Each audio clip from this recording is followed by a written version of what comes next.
All right. So, welcome to the latest episode of Disqualified Advice. So that would be episode 15. Wow.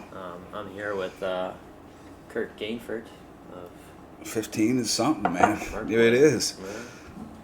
Yeah, that's me. And so you've got a music project that you've been corresponding with a character. Yeah. Yeah, definitely. Yeah, he's boy,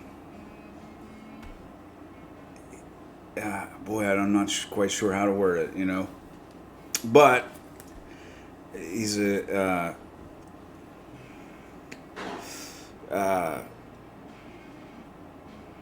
he's a guy on my label he wants to make a black metal album. Yeah. Yeah. Psychedelic black metal.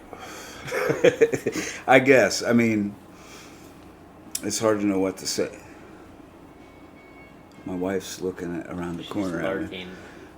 Yeah, but yeah. So Mirkwood is producing a new album by a band called BLK DCK, and the head guy in that band's name's Reynard Kohler. And, it's pretty cool. I think it's cool. It's a mix of black metal, psychedelic, a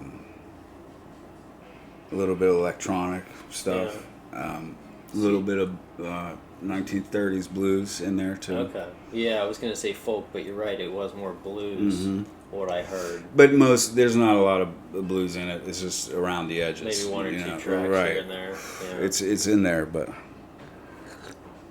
And I know for a fact that the album has been highly infused with the spirit of Skip James. I can tell you that, man. I know that, yeah. So I've been... the story is I've been producing the album, and here and there helping out with stuff, It's been good. I think it's going to be a good album. I really do. I do think it's going to be pretty cool, The type of album I want to put out for sure, too. But, yeah. Was there any other releases in the works that you're you know what? talking about, other than the Dune Cankle that... So Dune Cankle has a newer ambient album coming out, and then is also, of course, Dune Cankle is talking about other exciting projects that I won't comment on because I don't want to reveal too much. And then Dirty Pat Walsh from Peterborough, Ontario, who does albums for Mirkwood. I've been sitting on an album of his for a few months.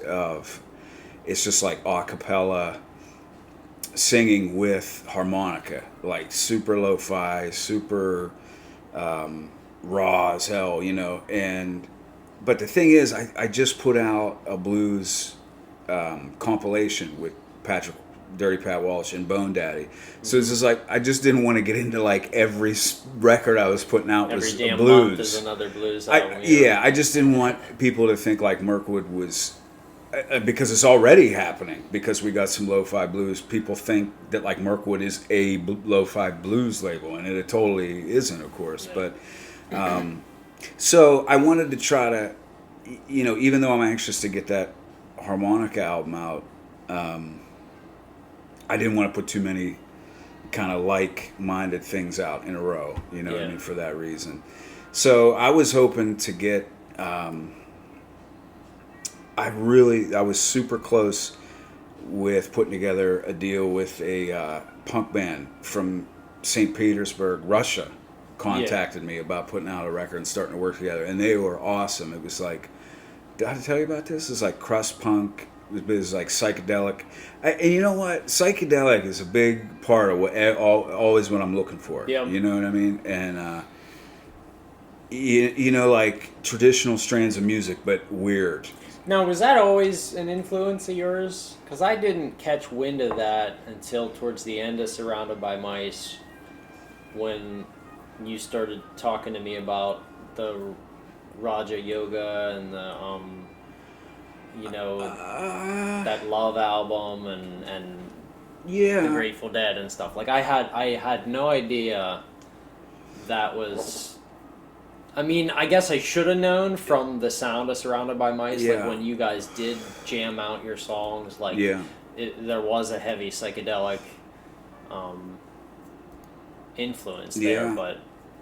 But Well, is that something that you came across more in the last like 15 years or 10 years or something? you know, I think I've always I always like things weird around the edges. You know what I Yeah. mean? And psychedelic. So you could use a term like psychedelic, but you could also use a term like atmospheric or ethereal or ethereal, however you want to pronounce it. But Well, like the definition of psychedelic meant like mind manifesting. So like Right. anything that's gonna take some sort of like self-awareness and like a new perspective on an old idea, like it is just weird to look at things at a complete system the way like a psychedelic mind might. Like Yeah. when you really factor in everything and the whole, you know. yeah, and the thing is, I'm not a big like user of psychedelics or anything, but I always wanted that widescreen. You know what I mean? Yeah. Instead of like narrow. Like if I was listening to punk, I like punk, but I want it to be like wide. You know what I mean? Wide scope. Yeah. Yeah.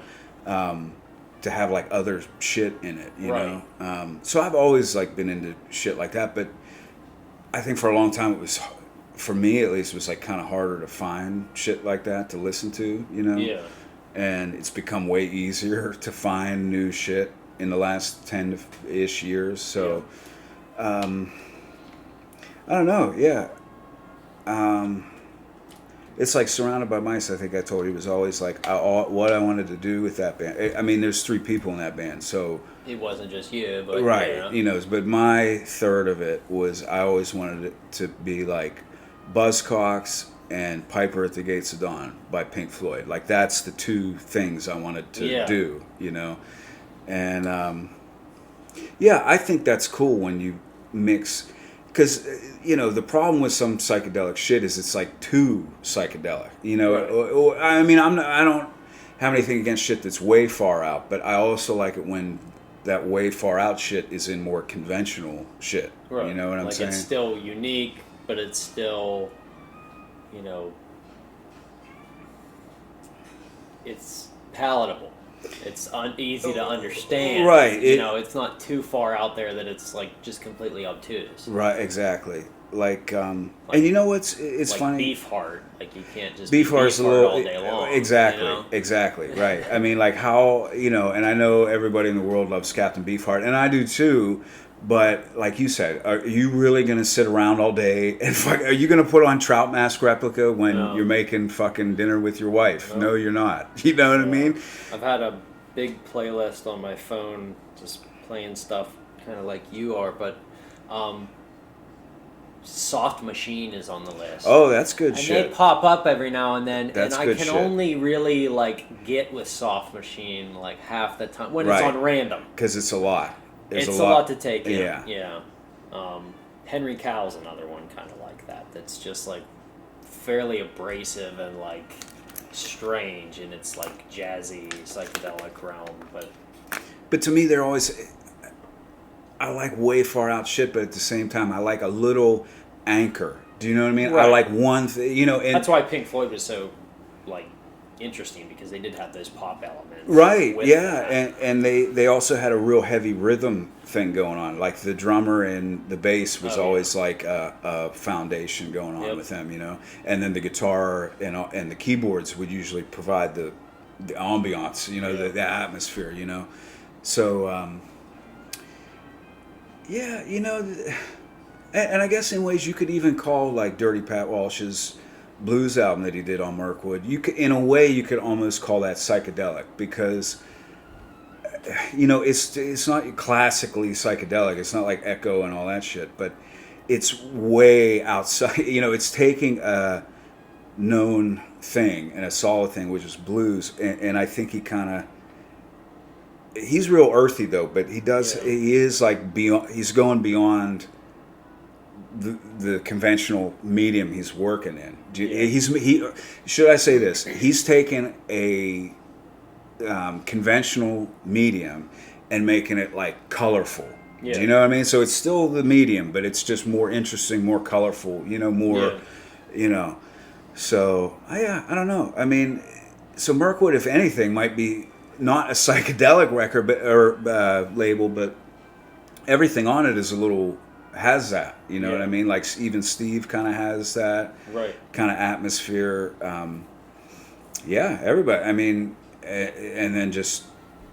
But yeah, I mean, the thing with Mirkwood, if it's anything, it's like music, and this is the hard part of it, is because it's like fucking music that exists in a vacuum. It's like nobody, it's this great shit if you are in that headspace. Do you know what I mean? Right. If you're where that is, like, you're going to really like it, you know? But the question is, how, you know, are you there? Like, are you, that headspace is rarefied air. You know what I mean? It's not... Yeah. You know, you're not going to always probably feel like that, you know? But... Yeah, I wonder, like, how younger people might, like, is it just, like, are we just old dudes, like, making our own thing? Yeah, of course. Yeah, yeah, absolutely.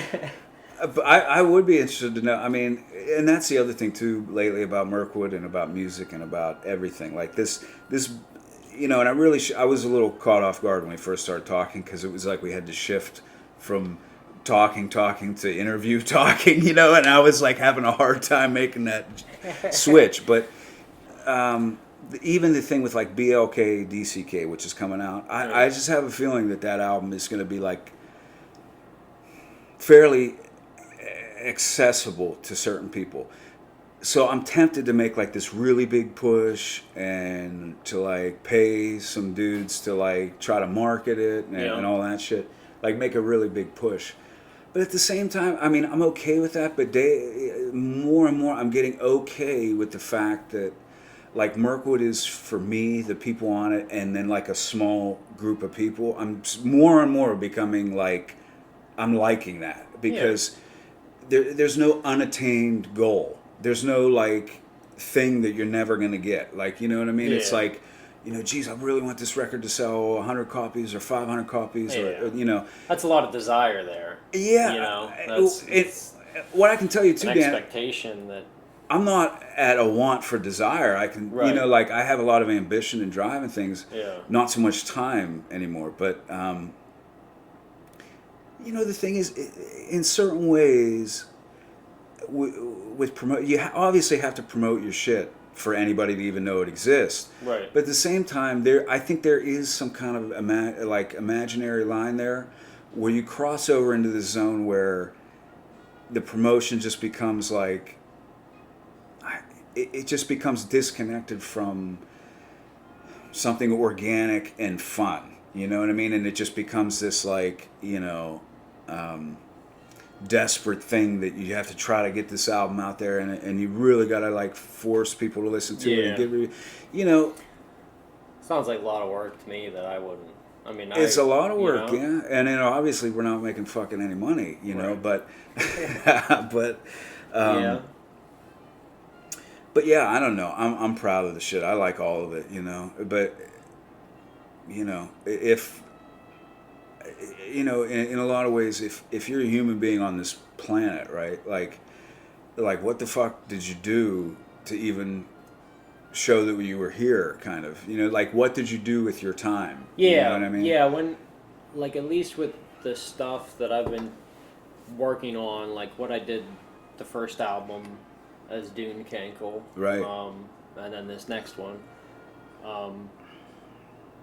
just trying to find ways of, you know, challenging myself, doing it for myself, putting it out, picking the best ones and putting it together, and you know, and then I've loosely kept to another year later. You know, another year later, and I have most of an album, despite the fact that, you know, I had a computer crash, and now we're gonna have to, you know, do some lo-fi, some recovery, some lo-fi recovery efforts. Yeah, but you know what? It'll be right. cool. Yeah, I mean, Yeah. Throw some grit in there, and it just adds more texture. We'll get it there.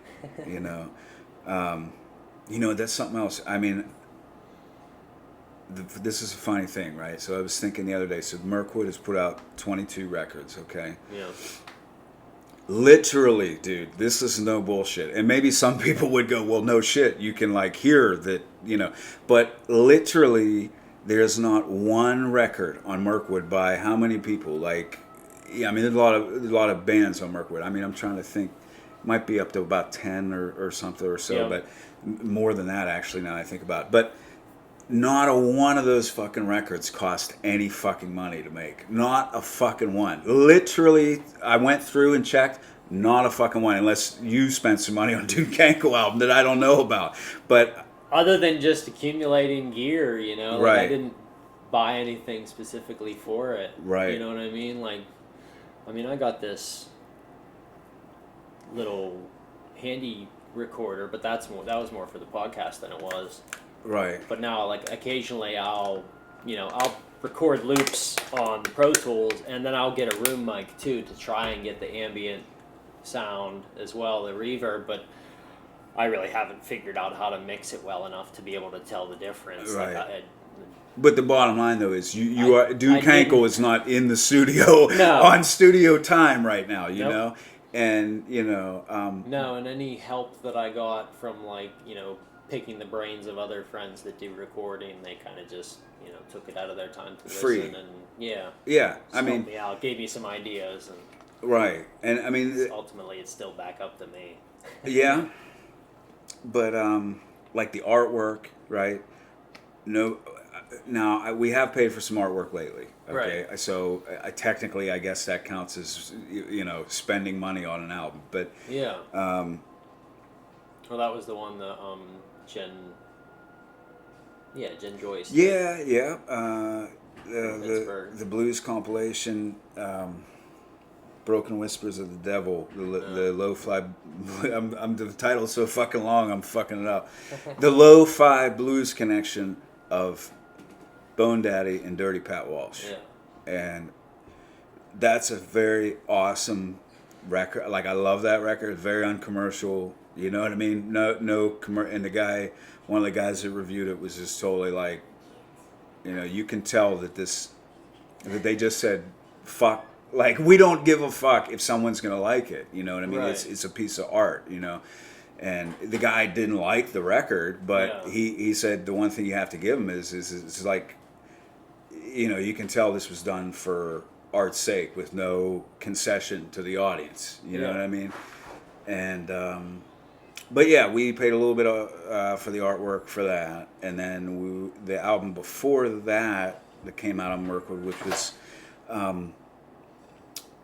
Hurricane Charlie, which is a 2-piece garage thing from Canada. They did a live album, and we paid a little bit for the artwork for that.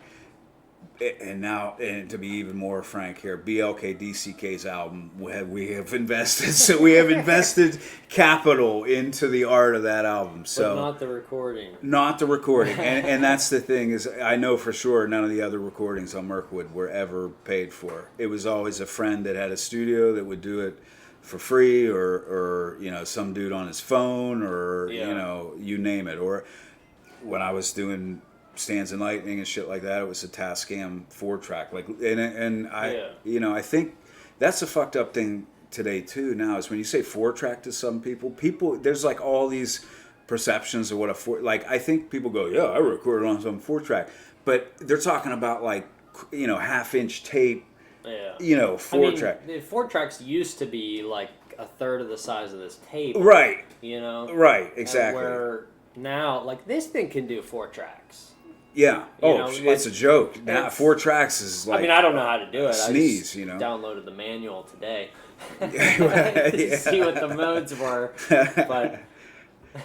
but oh fuck, what were we talking about? 4 tracks. Right. Okay. So. That's a funny thing now. I know that people are like, oh yeah, I record on some 4-track. And it's like, you'll hear this album by like Greta Van Fleet or whoever the fuck that is. Like these newer throwback rock bands and they'll be like, yeah, dude, we recorded this on a 4-track. And I'm listen to it. I'm like, dude, that's 4-track 1/4-inch tape that like the Beatles recorded on. That's not 4-track. It's not a cassette. It's not a cassette. Yeah, right.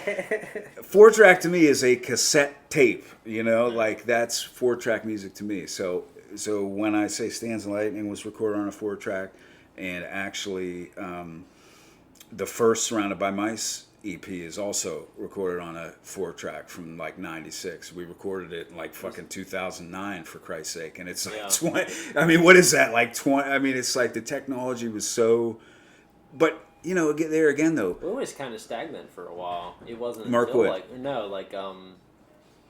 The technology. It seemed like it jumped in like 2010 or 12 or something like. Yeah, I think that's fair. It became more affordable to get better stuff. Like, yeah. I mean, there's guys out there that spend a fortune on, you know, preamps and right. Preamp. stuff like that. Compressors. Right. Fancy stuff, but yeah, dude. I don't have time to worry about that. You know what? It is. I mean, you know. Well, some of the John Miller, when he recorded the acoustic stuff for me back in that sounded good. 2009. Yeah, that sounded good. He had all kinds of equipment going on there. That was rack mounts. Yep. You know? Yeah. The rack mount. Yeah. I mean, he had good stuff back then, and now he's probably got a lot better stuff. Because he started his own studio. I used to play with him in a band. Was it John Miller and the Two Steps? So he was going from doing solo, like, folky stuff, singer-songwriter stuff, and trying to start a rock band. So we did like half our set was acoustic, and the other half was electric. And did somebody play drums? Yeah. So it was you. It was a drummer, you on bass, and John singing, playing guitar. And then eventually we got another guitar player. Oh. And then both guitar players, John and Mike, went on to be in Atlas. Oh yeah, and Mike was also in Velcro Shoes, right? Yeah. You know what? I have to say, I did like when I first ran into Velcro Shoes, I liked them. Yeah. But anyway, I'm sorry, I didn't mean you know. So, what was it? John Miller and the Two Steps? Yeah. Okay. Yeah. So didn't you guys tour a little bit? And wasn't it a complete fucking? We did 11 days or something like that. 11 days from hell. Was it rough? Did you tell me? I mean, it was fun.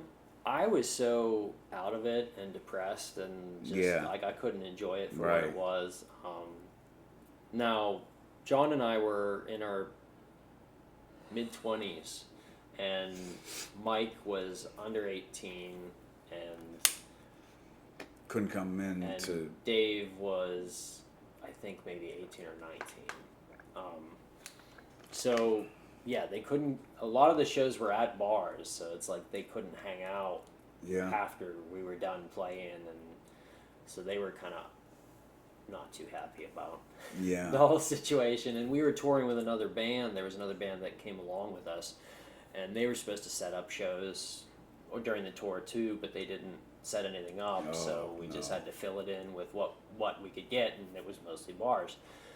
So there was a lot of contention in that way. Wow. I don't know. I mean, at least you did it, right? Yeah. I mean, but I ended up spending a lot of money, you know, on gas and food and stuff that I had saved up to move, and there again, dude. It's just bad timing. You know, for a band to go, okay, like, let's go on the road, man, and maybe we'll make some money. It's like, you ain't gonna make any fucking money. No, I mean, you know, $1,000 in 2 weeks. Right. You know, I mean, which I guess, like, if you go on vacation, $1,000 for a week or two isn't that bad. Yeah. No. Yeah, absolutely. But I mean, I always think the fantasy, you know, it's a pervasive fantasy in underground rock for like 20 or 30 years that somehow, some way, like, you can make a living out of this. You know what I mean? I mean, I'm not saying there's people that don't, but, you know, and the other thing is, if somebody is not a touring band, and if you're not, you know, pressing 1,000 records, there's great music out there that's not people touring and not pressing 1,000 records. You know what I mean? Like, and that's kind of who we want. To get on the, you know, to share their music. Right. But yeah, boy, shows, success, money, it's all fucking. Shows are so stressful. Like, I would, like, I wouldn't mind playing, once every 3 or 4 months at the most. Yeah, You know, and I tell that to people, and they're just like, really? I'm like, dude, driving to Pittsburgh, carrying all my gear. Yeah. I got 2 amps.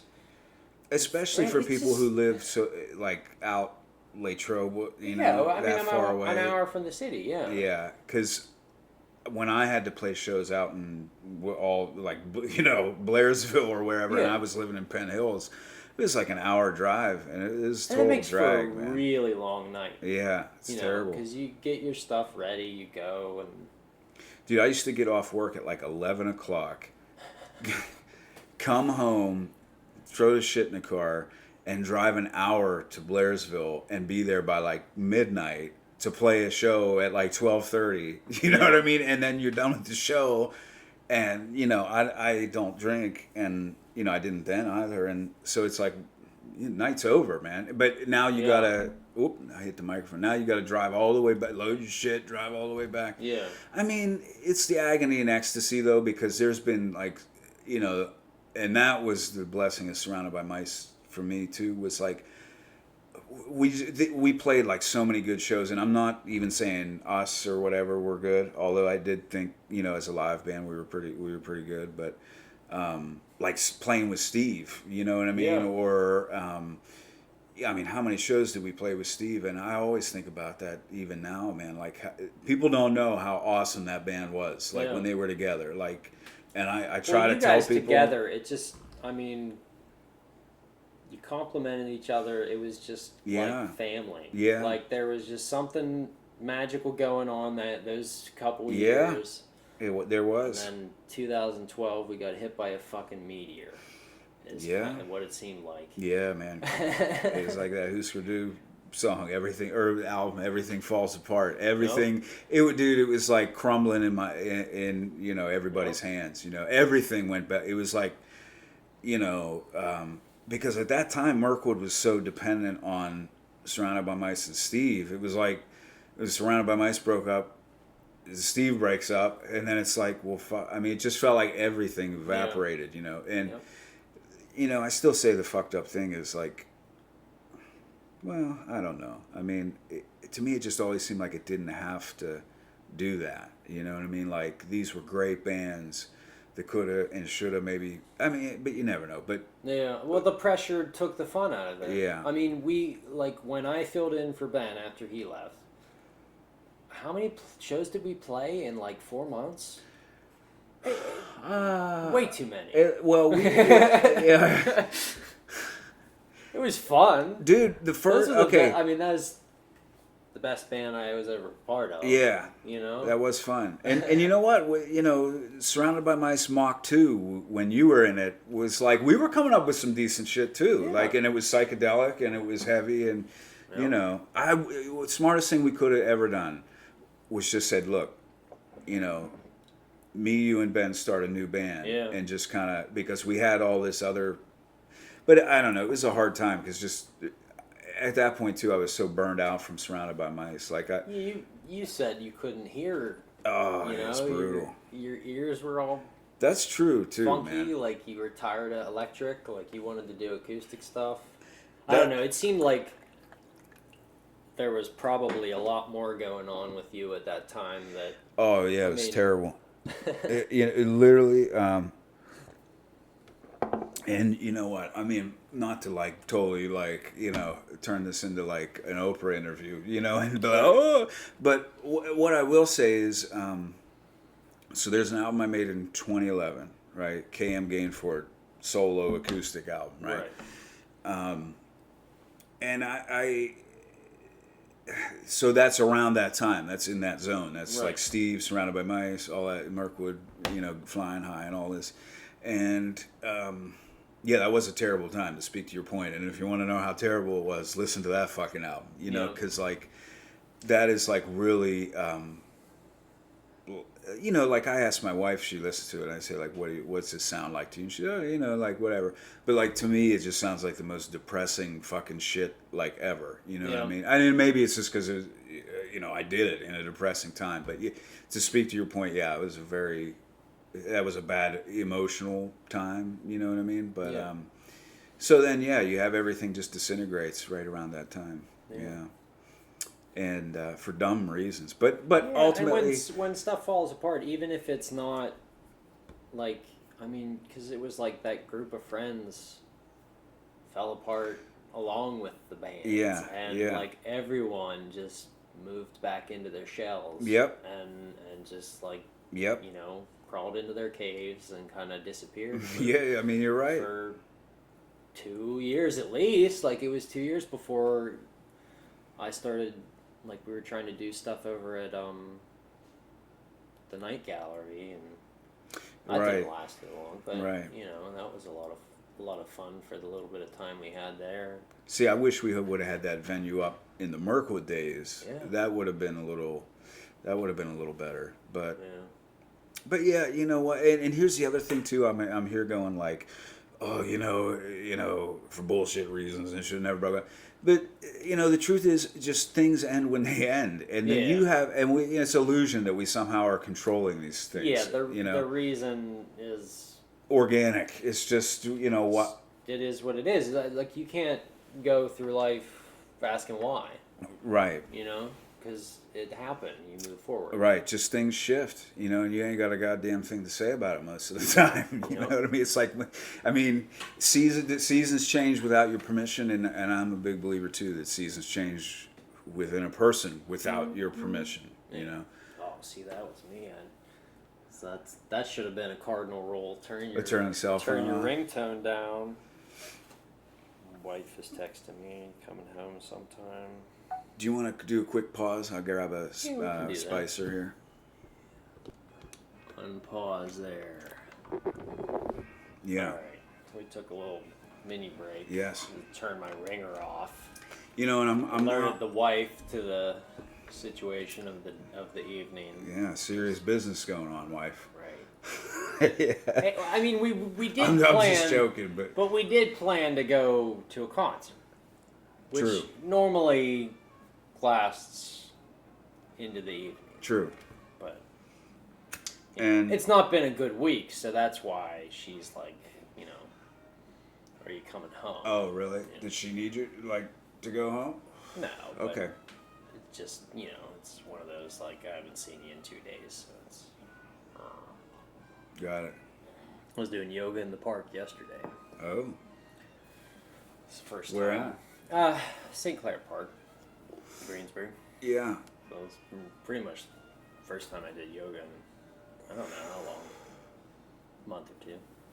I don't believe I've ever done yoga with other people. I mean, I did it I had a private instructor, and I used to do with the private, Ben Varga, who was the bass player, and I'm speaking for the people who may or may not be listening, but Ben Varga was the bass player in Surrounded by Mice, and him and I used to go to this yogi who was terrific, man, who taught like Raja Yoga, and she was just awesome. But other than that, I never did a class. Or what's that like?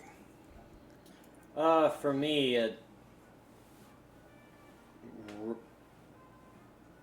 mostly for me, it's just like exercise or but I'm saying some part of me is meeting my own resistance, all the sore places and just accepting the pain and tightness and stiffness and just being there with that. And then usually with the it's a lot of, because they do vinyasa flow, so it's supposed to be a lot of movement. Not continual. Not holding a pose for a long time, which is kind of what I feel like I would prefer. Holding poses. I'm more like that myself. I mean, I breathe really slow. I've been doing, breathing techniques and conscious breathing for the last... Like pranayamas? Yeah, for so long that, when my teacher is saying, like, you know, in breath, hold your arms up, out breath. I'm like 1.5 breaths behind. No, because I usually one am breath, too. Yeah, I'm like, I'm with you. 5 seconds. I'm always Come behind. on now. Yeah. This inhale should be 4 seconds at least. Right, and to me, isn't that I want to kind of hold it for a while. dude? And But- I don't know who your yoga teacher is. I don't know, so maybe I shouldn't say. But I have a sneaking suspicion that it's what I would call Westernized yoga, which is like, you know, Jane Fonda, you know, spandex, like, you know, meaning like Westerners have just taken yoga and made it into another exercise, even if they're kind of talking, you know, giving lip service to some of the spiritual underpinnings of yoga. Yeah. They're more like, okay, this is like Pilates, or this is like, and at least the woman who taught me yoga, and granted she did Raja yoga, which is everything. It's not, you know, Hatha, right. It's comprehensive, the full thing. But it was like an integrated everything. It wasn't philosophy. Yeah, it wasn't like a. I mean, yes, it was exercise. You know what I mean? Right. But it was almost more profoundly spiritual than it was physical. Even though it was physical, Right. too. You know. And for me, in a lot of classes, I struggle to find the spiritual aspect of it. Right. Right. Having had a spiritual practice before I came to yoga, I don't know. I don't know if it's the classes, or if it's me, or I'm just not putting my whole self into it. It's probably the teachers. No, I mean, sorry. I mean, you know. Yeah. And you can't transmit what you don't know, you know. And like, I just have a sneaking suspicion that in America right now, 8.5 out of 10 yoga instructors are fitness people, and God bless them. They're taking the physical and fitness aspect from a practice, and that's fine. But I think maybe somebody like you are looking for the added dimension. It's, you know, if you wanted to do exercise, you'd go do exercise, right? Yeah. You know what I mean? Like, if it was purely about exercise, then you just go lift weights or something. But, you know, to me, yoga, even before I knew anything about it, was advertised as something that was it was physical, but a little something further than that. You know what I mean? And like I said, I think very few Western American yoga teachers are there. You know what I mean? But, you know, hey, that's just my opinion. You know, maybe misinformed. I haven't done yoga out in public, so I don't know. Yeah. You know, but I definitely like out in nature. It seemed more like I could feel a lot more going on. No doubt. But that goes the same with meditation. When I used to meditate in that same park, right, you know, in front of a tree, I went deeper places those times than I did, you know, sitting in front of my wall at home. Right. You know? So I think there's something about nature that, because we are part of, you know, regardless of how divorced we actually are, who have divorced ourselves from nature, we are still natural beings. We are part of the natural physical world, right? So, and there's, of course, you know, only I think a fool would say that it's purely physical. And what I mean is, like, anybody has to know that there's something there with nature that goes a little beyond the physical, and maybe it's even biochemical, and it's on levels we can't understand right now with science. Maybe it's just purely scientific. But what I'm trying to say is there's an interaction with you as a human being and nature. There's a thing there, and to me, I think sometimes why that helps with meditation and stuff is because you're more easily aware that you are not who you think you are, and you're not the center of it all. You're right, you know, and that you are a part of, at best, who you think you are is a part of this other thing that's as conscious and as real or is as present as you are. You know what I mean? And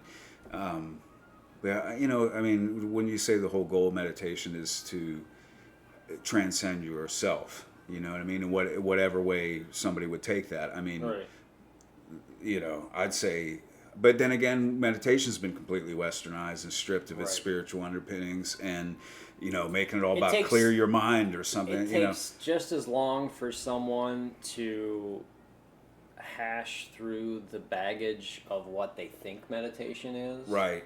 as it does for someone to like hash through the baggage of what they thought like Christianity was. Like, Dude, it's you know what, dude? we're so It's far removed from what's all- really going on. That's the game in its No? entirety. Is realizing that these things that you're using to get there are dead things that mean nothing. You know what I It's mean? just a framework. It's a scaffold. Right.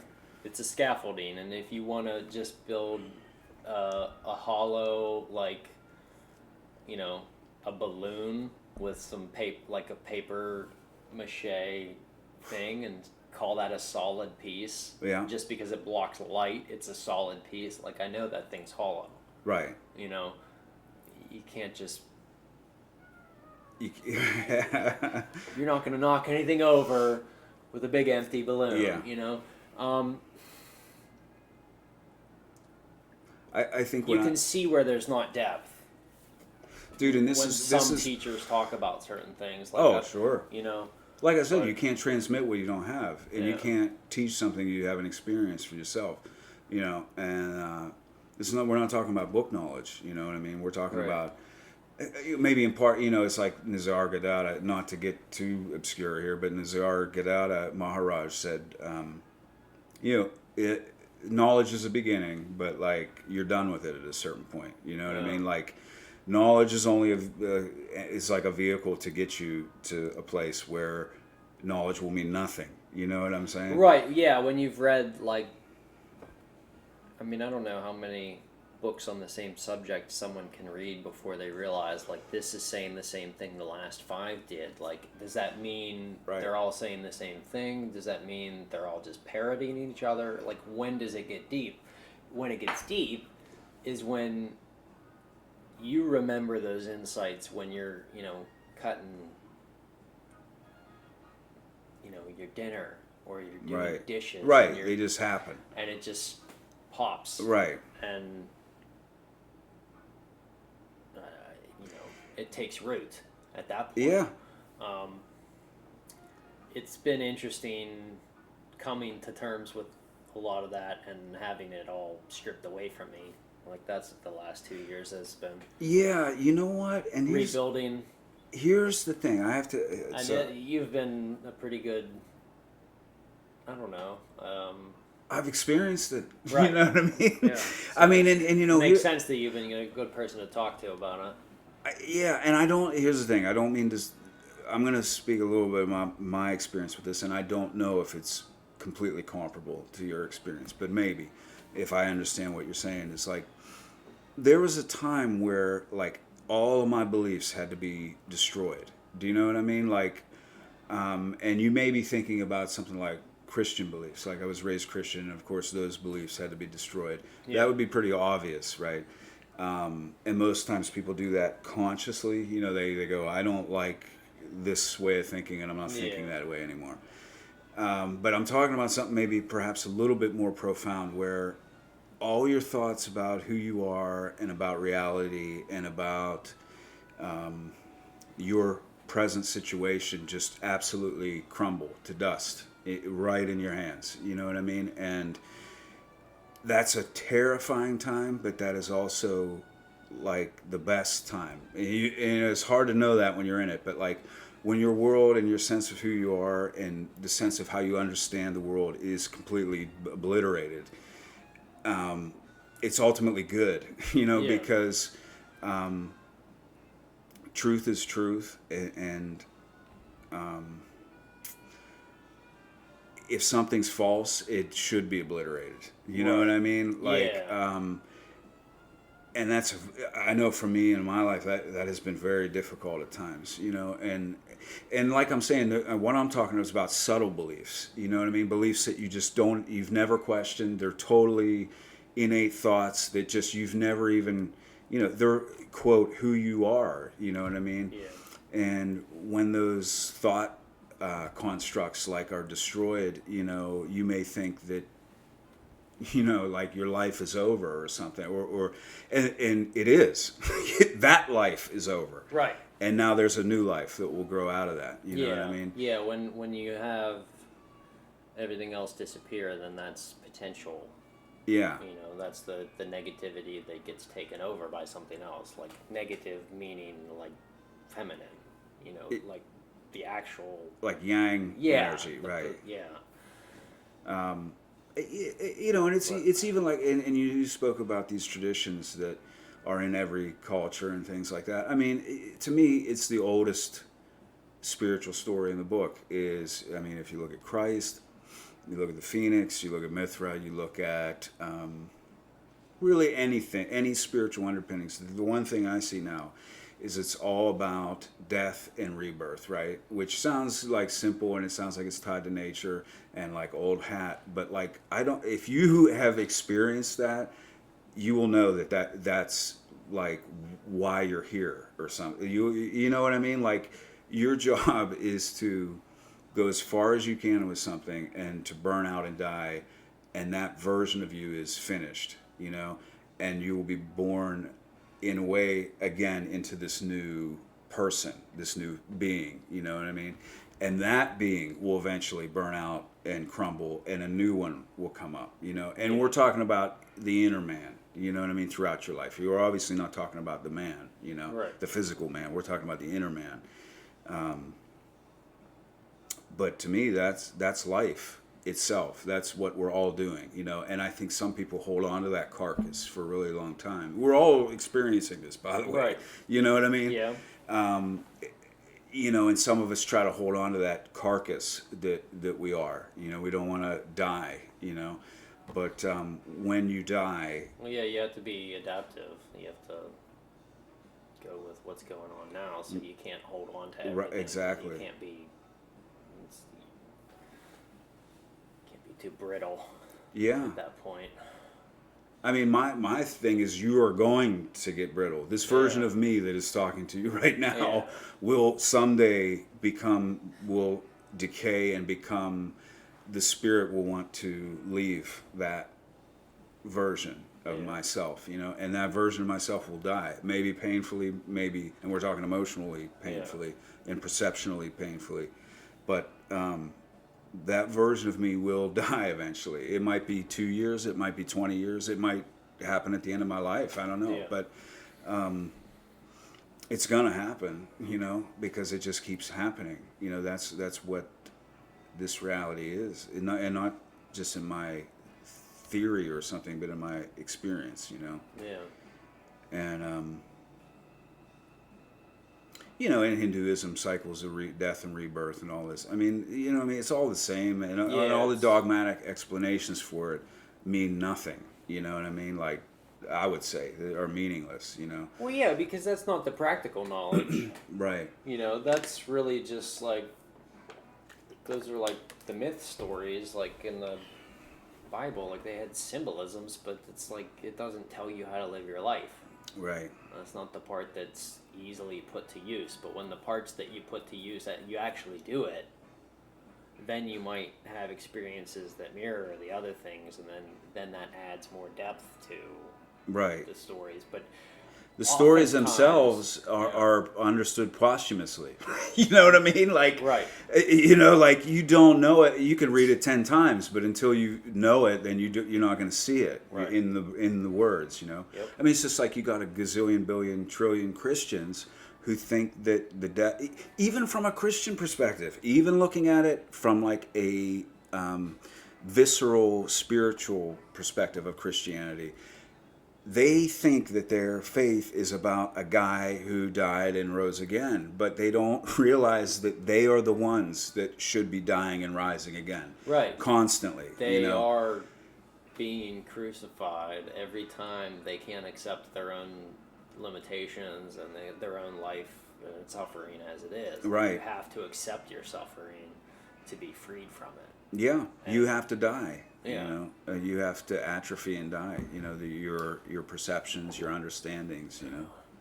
Yeah, I struggle with people that, like, with Christian, when, like, my old therapist was fairly Christian, and So occasionally she would she gave way more advice than a therapist should. Right. Meaning she was a bad therapist. And she was a Christian? Yeah. Gee, imagine that, huh? Imagine a Christian over eager to give you advice. Yeah. Imagine that. Oh, I'm sorry. And it was like she thought, I just needed Jesus and that would. Yeah. But her idea of understanding and believing in Jesus wasn't following his teachings. Like she's like, well, I don't even know or understand all of his teachings, but you just have to let him be your savior and let him into your heart. And I was like, you let a spirit into your heart. Yeah. Like, well, how is that? How do you I would do be that? like, well, how's that any different than me believing in the Buddha's path? Right. And it's like, I mean, they're almost spiritual mirrors at that point. Like, yeah. It's the same. It's a loving, powerfully compassionate figure who I want to attain to, hope that I could try to learn from. Yeah. I see no difference, but it was her sticking point was always let Jesus into your heart. That's all she had to give to me. Well, you know what? God bless her. She was probably from where her, perspective of this was doing the work. Yeah. Well, she thought. You know what? And here's the thing. Some people maybe, I don't know how to say it. That worked for her, maybe is what I should say. Yep. And some people need to project their experience onto a figure like Jesus Christ and to experience it vicariously through some type of, what would you call it, a totem or something, or a symbol. So some people experience it that way, And the funny thing is, though, I find that a lot of people that experience the things that are happening to the self when they project it onto this God figure, those are the people that, for whatever reason, I can't see the fruit of their interaction with the divine. Right. I'm just being honest. You know what I mean? Like, the people who have seemed to me to show some kind of palpable sign of interaction with divinity are people who are somehow finding their own way. Right. Do you know what I mean? And also hesitant to really talk a lot about it. Yeah. Yeah. Right. Or not, or just they have no axe to grind. They don't. Yeah. They know that you do not have to believe this. Right. You know what I mean? It's irrelevant if you believe it. Yeah, because I think sowing the seeds of someone else's faith is gonna pay off more than tending your own garden. For the Christians, they just we got to spread it everywhere because they still believe in the apocalyptic myth that the world is going to end if we don't get more Christians. Right. And even the apocalyptic myth speaks to what I was talking about with the phoenix and rise again and death and rebirth. Yeah. Same shit. Old world will die, new world will rise. In the terms of the time frame of your lifetime, because that is what Jesus said. This will happen within your lifetime. Right. You among us will see you this in your lifetime. Right. So it's when he talked about the world ending, he meant your world will change and you must adapt. I could accept that. Yeah. Right. The spiritual truth is there, but when you are projecting that onto someone else, could you understand? I mean, and maybe it's just guys like you and guys like me that's not how it clicks or something. Yeah. But like I said, I don't see the fruits of that in people that are projecting their spiritual journey onto a figure. You know what I mean? Yeah. I don't know. I mean, well, it's some of that I think can be a tricky area of judgment that is probably just better left to just let people be where they are, Yeah. I mean, because then you don't want to do the opposite of doing the same thing they are, and be like, no, you got to look at it this way, Right.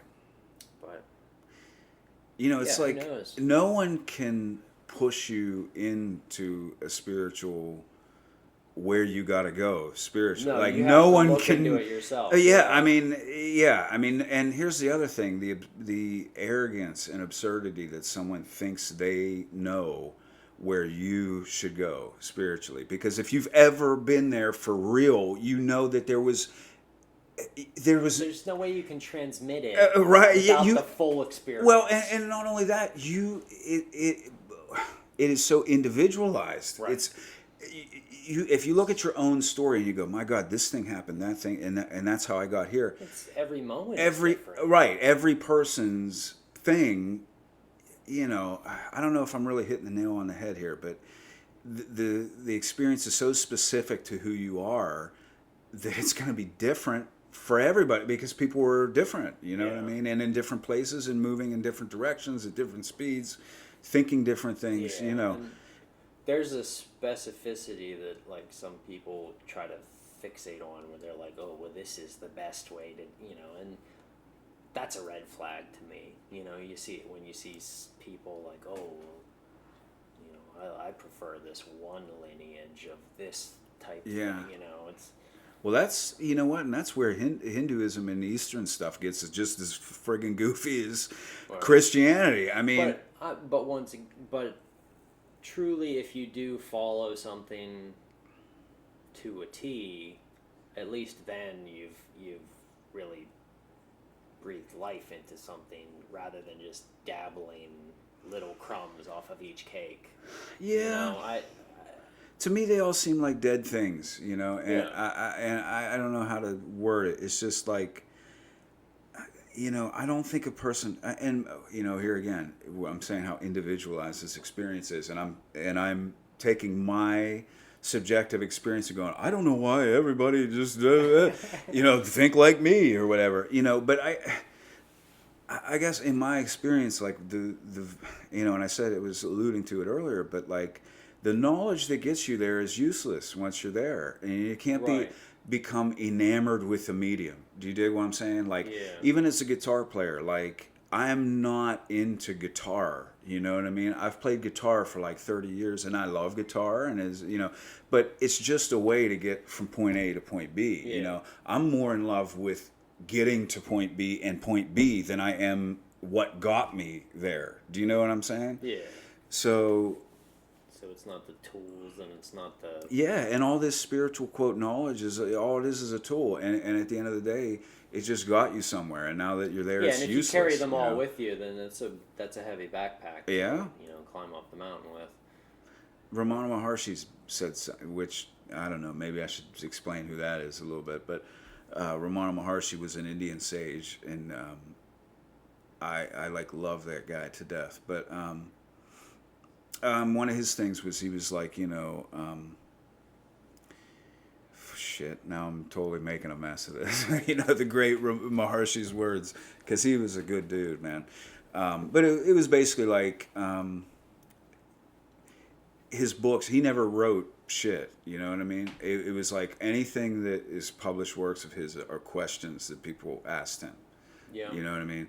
So it's like correspondence or recordings. Yeah, or, right, or...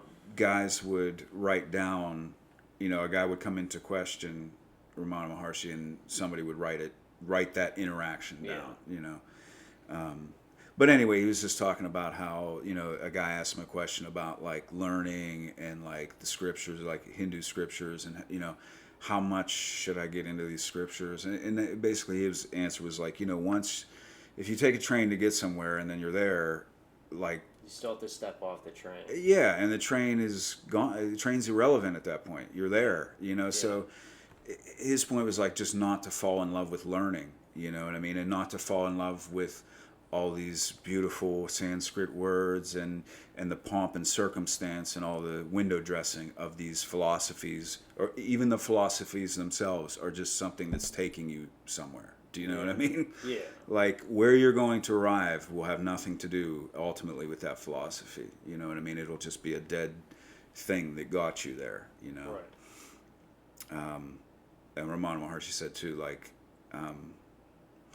you stir in the fire with the stick, and in the end, the stick itself will be destroyed. You know what I mean? But like, and I'm probably totally mangling this stuff, but just that, you know, you're using the stick to get there, but you know what you're using to get there is ultimately destroyed. Using it up, yeah. Yeah.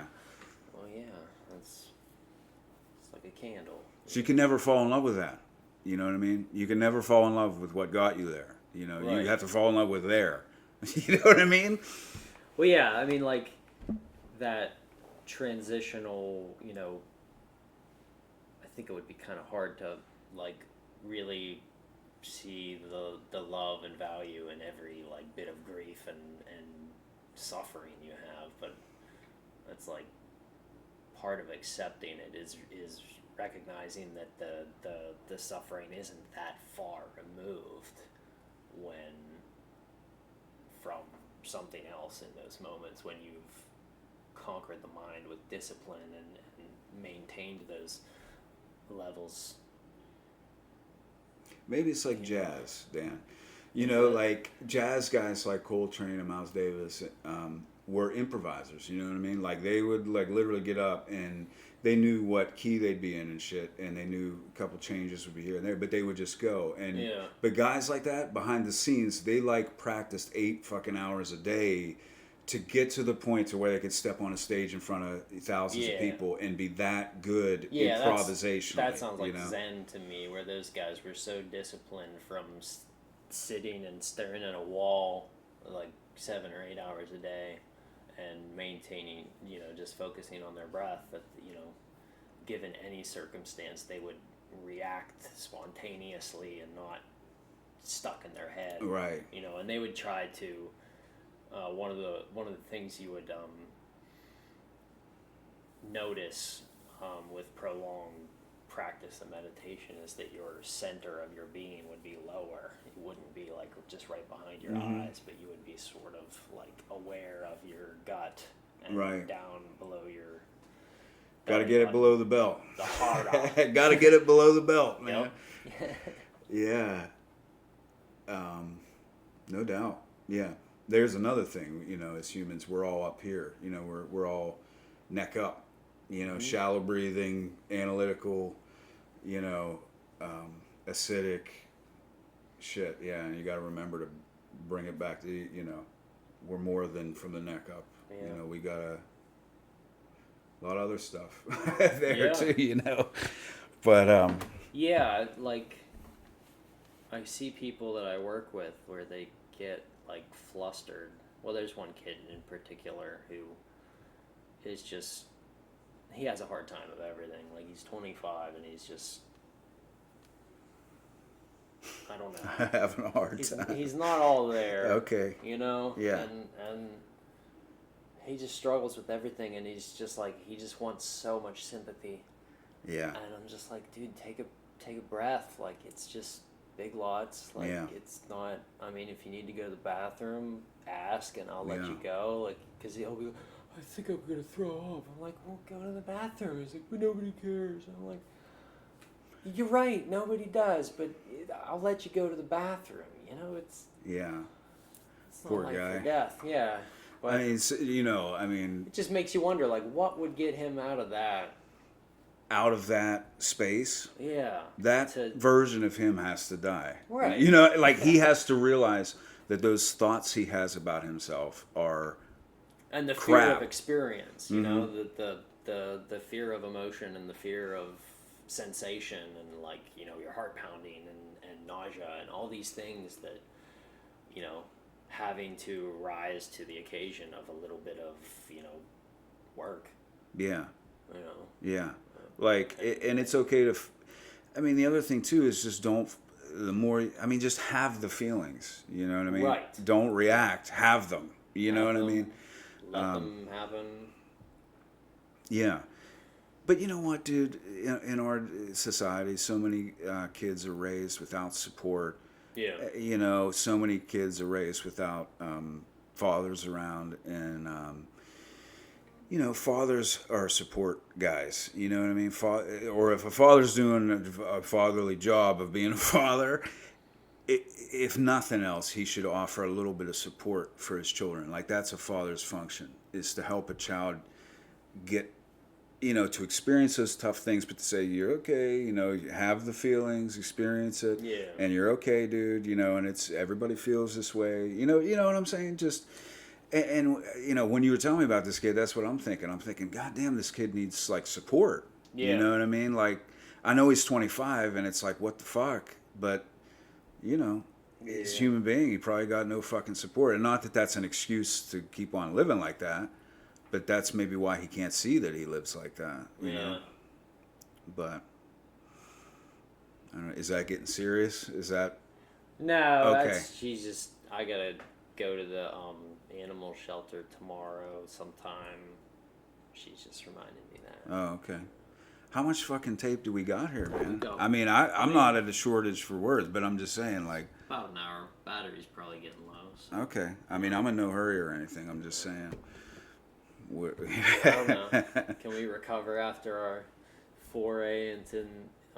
Sure, we could. What else we got? Sure, we could. What else do we got? I totally fucked up talking about BLKDCK. You know, not that I want to. That a little bit. Yeah, you know what? Because it is a super cool thing, man. Like. Well, the leaked data. You had some leaked data. Somebody hacked the system and released the. Yeah. Couple demos. Mr. Dan Kunkel heard. And I was the first one to get the email, so I downloaded that sucker. Yeah. Or no, I don't know if I downloaded it. You didn't download it. I think I just listened to it. Yeah, right. All 4 tracks. Yeah. But, but it's probably... That was a Ghost in the Shell, right? That was like... Some of it was finished, yeah. So, yeah, this BLKDCK is this psychedelic goth vampire band or whatever. It's this guy. It's just dark. It's dark music, socially conscious music, which I think is weird to have goth and black metal and socially conscious elements too. But you know what? Believe it or not, we're recording it with very meager means. But that said. It's sounding pretty fucking good. Like it'll be more of a professional sounding album that's been out on Mirkwood for a long time. But I don't know. I think it's really rad. I like black metal. I like psychedelic stuff. I like harsh shit. I like soft shit. And it's all that. Yeah. But so yeah, they're like a dark psychedelic kind of black metal-ish gothic project, and hopefully the album will be out in maybe like another 6 months. Yeah. Hopefully, yeah. We're like at 6 months deep on it right now, maybe longer, maybe like 8 months deep. Yeah. And yeah, man, it's gonna be a good one. A lot of work went into it, just like so many fucking tracks, man. Like just track upon track, like songs with like 40 tracks, you know what I mean? Obviously not all simultaneously going on, but yeah, I mean, I don't want to talk about it at length, I guess, but I did, like, you wanted to add a little bit. I had to say something about it, because I do think it's such an exciting thing to have, like, in Mirkwood, we haven't had a more straight, not that this is rock at all, but just straight, I mean, it's been like lo-fi blues and ambient and garage rock, but this is more just like closer to what I would say surrounded by, not that it sounds like Surrounded by Mice or Steve, but just more like band stuff, if that makes sense, instead of, a guy in an acoustic or a ambient thing, it's more of a band thing, so. But yeah, I guess, when you talk about the phoenix rising from the ashes for a while, it makes everything else. We have arrived at a new place where Mirkwood has no meaning, like right, yeah, mountains in the conversation. Chop wood, carry water. Yeah, but you're a Zen guy. A little bit. I mean, I kind of read through a little bit of each. Like, I did. Taoism really captivated me for a while. Yeah. So I read the Tao Te Ching a handful of times. I gotten a hold of 3 or 4 different translations of it. Did you get any like peace out of that experience? Like, The you know what I Tao Te mean? Ching. Yeah. I mean, do you think you took something from it? I think that really that and the Proverbs from the Old Testament, like Really? those two books started the framework of an idea of peace Yeah. to me. The Proverbs. Yeah, That's pretty cool. that's what got me started. That was when I was in the homeless shelter at the Union Mission in Latrobe. And that was 20. I was 25. That was like Yeah. the hardest year of my life. Yeah. You know, coming out of the ashes. You know, Right, is, exactly. Going through a homeless shelter for 6 or 7 months, then being in and out of the hospital 3 months in a row, like 1-2 weeks each month. Yeah. And then magically being able to land a full-time job and hold it for 6 years, and that was a carbide job? yeah. And then quitting that felt like the biggest mistake of my life. And we talked before about the wedding and coming, getting into the hospital after the wedding, and Yeah. it all, there's a lot of pain and shame and just a lot of shit I still have to sort out and Yeah. move past and still be a productive member of society, Yeah. because some days it's not that easy. Yeah. That's something I think about too, is like, you see a guy like a Dan Kunkel walking down the street, and most people go, oh, yeah, this is a guy, it seems like normal guy, normal life, but nobody knows these fucking like epic fucking battles and quests that are going on in us all the time. You know what I mean? You can't see that, and people don't know that, Right. and hopefully it's not too wishy-washy, but in a lot of ways, man, human beings, I always say if you've made it to 30, like, you're a fucking survivor, man, because by 30 that's happened a few times to you, Right. and people were walking around fucking heroes, man. They don't even know it. People were fighting battles that would fucking really amaze people, and nobody knows that guy inside is fighting a battle for his life. You know what I mean? Right. And and that's weird, because that's the shit we don't talk about. But because maybe, how can you? I don't know. Maybe you can talk about it in retrospect, but It's hard, like, especially if you're struggling with, any sort of suicidal thoughts. There's one is the recognition that the type, like statistically, the types of people that actually do commit often don't ever talk about it. right. And that the people that do talk about it are usually just a little bit healthier, that they struggle Yeah. with it. And Yeah. that struggle might be their whole life. Oh yeah. And they're still at risk. Yeah. Don't believe that they're not just because they talk about Right. it. But that is a healthy impulse. Oh yeah. When I say we don't talk about them, I guess what I mean to say is we all walk around, in our day-to-day lives, and you go to the convenience store and you don't say, oh, hey, by the way, I'm having like an existential crisis. You know what I mean? Right. It's like, can I have a How pack do you of- open with that? Yeah. But so I mean, we don't talk about it. We don't acknowledge it in our day-to-day stuff. You know what I mean? But Yeah. the value of talking to somebody else about your shit is invaluable. It's indispensable. Yeah. Every religious practice in the world. I was just talking about this with somebody else, but every religious practice in history almost has confession in one form or another involved in their practice. You know what I mean? And even if it's not outright confession, where you're meant to feel like shit about what you're confessing, counsel, talking to someone, and hopefully someone who's been there. That's or even somebody else who is there. Right. Those are the people you need to talk to. Or at least a sympathetic listener, like somebody who can just be there with you when you're, because a lot of people, and I was just talking to a friend about this, like a lot of people don't have the emotional fortitude to have that experience with you. You know what I mean? Right.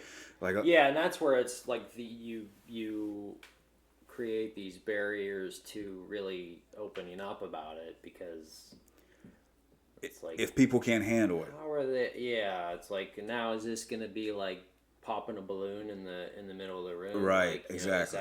Is it gonna change everything from that point on? It's like, it's almost like coming out of the closet when you're struggling with mental health, because it's Right. It's stigmatized. Yeah, Absolutely. it is, and a lot of people want to just use logical solutions to like help you, and like, look, logic may have got me here. It's not getting me out of here. That's the weird. Like, it's not a puzzle. It's not a puzzle. I'm looking for pieces. You know, it's so hard. It's tough. But when you've been through it enough times, and you know you need to ask for help, and you know that they mean well, and that they're not doing any harm, if you know not to like put your whole heart into listening to like every person and trying to do everything everyone says, like, Yeah. you know, you still just have to accept the moment as it is and as it comes, and But you're right. and People try and build your discipline, you know. Yeah. And you can't walk away from that, and that's what's given me, what got me so much strength in the past, and I've slowly like tried to come back to it. And But remember, discipline itself is a dead thing, and one day it'll mean nothing to you. You know what I mean? Yeah. I assume. I don't know. I have no discipline for anything. You know what I mean? So, you know, well, you show up for work, right? that's true. Late most of the time, but you know, Eat food, too much food. shower. I do shower. Yeah. Yeah. Floss, even. Floss. Yeah, dude, we're all doing the best we can, dude. Yep. We are all doing the best we can, man. You know, isn't that true though? There's heroes out there, man. I'm serious. You know, like, you know, the guy, you know, your coworker sitting over there that's like a prick or something. Like, he, in his little inner world, that dude's a hero because he's fighting a fucking dragon right now. Yep. And talk about again symbology. What is the symbol of a hero fighting a dragon or a beast or something? That's you. That's what's happening Fighting in you. the unknown and becoming capable of dealing with what you thought was incapable. Yeah. You're incapable of. It's Yeah. like you can't move forward if you can't test yourself, but Yeah. challenge yourself. But I think we're good. We're good. We got enough we're tape. good. What do Yeah, we got? I Like think 4 my- hours or what? Yeah, I think my battery's probably gonna die. So. Well, thank you, Dan, That's for short, yeah. for the experience. Yeah, good stuff. Yeah. Thanks, Angel, for such a good dinner. Yeah, man, she's terrific. Yeah, made a nice dinner. Had a little snuff, Yeah. a little coffee. One more. That's a you want? success. Yeah, that's a and successful I got a night. creamsicle. That was pretty good. That's really good, man. All right. So, Thanks, Kurt. all right. Goodbye. Yep.